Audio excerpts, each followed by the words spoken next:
చాలా మట్టుకి చాలా సినిమాల్లో తమన్ గారు అన్సంగ్ హీరో, బట్ ఈ సినిమాకి యువర్ సంగ్ హీరో. అలా లేదు. Film is like this, we try to దాన్ని ఇంకా బెటర్మెంట్కి తీసుకెళ్తాం, అంతే అంతే. బాగుంది, మాకు చాలా నచ్చేసింది, దాన్ని ఇంకా బెటర్గా తీసుకెళ్దాం అంతే. Will shine it more. But ఒక ప్రివిలేజ్ అయితే వచ్చేసింది మీకు ఈ సినిమాతో. ఏంటంటే మొన్నటిదాకా అందరూ నందమూరి తమన్ అనేవారు, ఇప్పుడు కొనిదెల తమన్ అనేస్తారు. సో ఎఫర్ట్లెస్లీ ఒక టైంలో అయితే అదొక క్యాంపు ఇదొక క్యాంప్ అలా పెద్ద పెద్ద మాటలు ఉండేవి.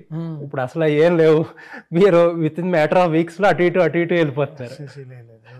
It's all the greatness of fans, how they trust me on the job. So I'm just keeping them updated అంతే. వాళ్ళ ఎక్స్పెక్టేషన్ మీట్ చేయడం చాలా కష్టం, ఎందుకంటే వాళ్ళ ఫ్యాన్స్ ఎంతో ప్రేమిస్తారు వాళ్ళ హీరోల్ని.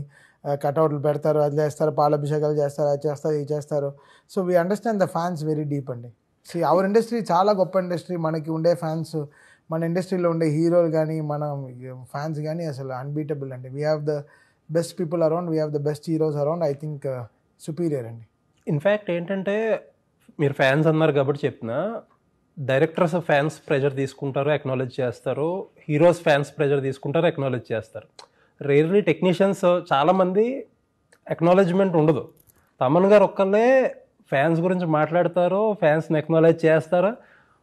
వాళ్ళు పొగిడితే తీసుకుంటారు, తిడితే పడతారు. అంతే అంతే అంతే. అంటే ఇది బేసిక్ అండి, అంటే ఒక kind of love hate relationship. ఇంకా అమ్మ నాన్న లాగే కదా. అంతే, అమ్మ నాన్న లాగా. అమ్మ తిడితే మనం నేర్చుకుంటాం, అమ్మ పొగిడితే ఆశీర్వాదం తీసుకుంటాం, అంతే. That's the same thing apply with the fans. వాళ్ళే కదండి ఎంత వాళ్ళ హీరో సినిమాల్ని వాళ్ళు ఎంతో ఓపెనింగ్ డే వాళ్ళ రికార్డులు కొట్టడాలి, అది చేయాలి, ఇది చేయాలి, ఎంతో కష్టపడుతున్నారు, ఎంతో దానికోసం వాళ్ళు ప్రిపేర్డ్గా ఉంటారు. అది ఇంత ఓజీ అనే సినిమాని, ఇట్స్ పీపుల్స్ ఫిల్మ్ అండి, వాళ్ళు ఓన్ చేసేసుకున్న సినిమా అది. వాళ్ళ ఈ సినిమాని ఎలాగైనా గెలిపించాలని ఫిక్స్ అయిపోయారు ఎవ్రీబడి. అది మెర్చండైజ్ నుంచి కానివ్వండి, వాళ్ళు తీసుకున్న క్లాతింగ్ కంపెనీలు కానీ, ఎవరు చిన్న చిన్న క్లాతింగ్ కంపెనీలు కూడా వాళ్ళు కూడా ఇన్వెస్ట్ చేసి ఓజీలు టీషర్ట్లు అమ్ముతామని డెఫినెట్గా వాళ్ళు నమ్మి హెడ్ బ్యాండ్స్ ఏవో చేసేసుకున్నారు, కటానాలు అవి ఇవి చేసుకుని చిన్న చిన్న పిల్లలకంతా కుట్టించేశారు, చిన్న చిన్న బేబీ బాండ్స్కి అంతా కూడా కుట్టించేశారు. So it was own by people. And అది ఇంకా మాకు బాగా చాలా పెద్ద బాధ్యత, రెస్పాన్సిబిలిటీ ఇచ్చింది. నేను అదే త్రివిక్రమ్ గారికి చెప్తాను ఎప్పుడు, సార్ మీరు నాకు ఓజీ ఇవ్వలేదు sir, Vakeel Saab OG Bheemla Nayak Bro ఇవ్వలేదు సార్, నాకు మీరు పవన్ కళ్యాణ్ అనే పెద్ద బాధ్యత ఇచ్చారు సార్, అది నిలబెట్టుకోవడం చాలా కష్టం sir. I think I will stand by your words, మీరు ఇచ్చిన రెస్పాన్సిబిలిటీని జాగ్రత్తగా కాపాడుకుంటానని చెప్పాను. Nice nice sir. అంటే చాలా మంది అంటారు కదా చెప్పి కొట్టడం అంటారు, ఇది కొంచెం మాస్ భాష. చెప్పి కొట్టడం అనేది మాస్ భాష. చాలా మంది భయపడతారు కూడా మన ఇండస్ట్రీలో, హైప్ ఎక్కువ చేసేస్తూ ఉంటారు, ఎక్కువ మాట్లాడేస్తూ ఉంటారు, తర్వాత ట్రాల్ అవుతూ ఉంటారు. బట్ తమన్కి అలాంటి ఇన్హిబిషన్స్ ఏం లేదు. ఎస్పెషల్లీ ఓజీ విషయంలో మీరు ఒక ఇంటర్వ్యూలో you are saying Jailer, Leo, Beast, వీటన్నిటికి ఒక 4 సినిమాల పేర్లు చెప్పి దిస్ ఈజ్ ఆన్సర్, మనకు ఒక తమిళ్ మ్యూజిక్కి ఇది మన ఆన్సర్ అని చెప్పి యువర్ సేయింగ్ చెప్పి కొట్టేశారు కూడా. లేదండి, నాకు అర్థం అవుతుంది. ఇక్కడ నేను ఎవరిని కంప్లైంట్ చేయట్లేదు, I'm not pinpointing now. I want to make very new age music, I want to make very new age stuff, new age music I want to make. It's in my blood flow. I'm a programmer basically. Music డైరెక్టర్గా నేను పక్కన పెట్టండి. I'm always with my computers, I try to upgrade. నేను always I'm on the learning mode. తిడితే నేర్చుకుంటా. Every film is learning.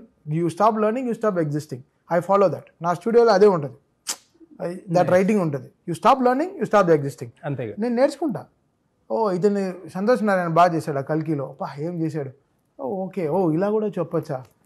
But చాలా మంది ఒక కాంపిటేటివ్ స్పిరిట్ అని ఉంటుంది. You don't want to take other technicians name. ఇప్పుడు అనిరుద్ధ్ గారి 3-4 సినిమాలు తీసి చెప్పారు. పీపుల్ కొంతమంది ఏమంటారంటే తమన్కి ఏదైనా అనిరుద్ధ్తో ప్రాబ్లం ఉందేమో, సో హీ ఛాలెంజ్డ్ హిమ్. అయ్యో, వెరీ గుడ్ ఫ్రెండ్స్ అండి, all in one WhatsApp group. నాకు పాటలు పాడతాడు. ఈజ్ జెమ్ ఆఫ్ గై. అతను అసలు is super cool person. Music మాత్రం చేస్తే సర్వైవ్ అవ్వలేదండి. Character has to be extremely good. You can't survive. అంటే సుపీరియారిటీ కమ్స్ విత్ క్యారెక్టర్ అండి, నాట్ ఇన్ మ్యూజిక్. క్యారెక్టర్ అనేది చాలా important. I think Aniruddha carries a great character himself. He's a very chilled out guy, very happy guy. అసలు we all meet regularly, we all meet in Chennai, cricket ఆడతాం, చాలా చేస్తాం. మా ఇద్దరికి పర్సనల్గా ఏం లేదు. when these people start applying things professional గా then it creates so much of inconvenience to head. మనం చేయకపోవడం కాదు, we didn't get a proper but ideally staging. అవును, అది ఆబ్వియస్లీ ఇద్దరు మ్యూజిక్ డైరెక్టర్కి ఎందుకు రావచ్చు స్టేజింగ్. ఇప్పుడు స్టేజింగ్ అని ఇప్పుడు బీస్ట్ లాంటి సినిమా మన హీరోలు చేస్తే, అలాంటి స్క్రిప్టింగ్ ఐఎమ్ టాకింగ్, ఆ స్క్రిప్ట్ చేస్తే మనం ఎప్పుడో చేసేసేవాళ్ళం.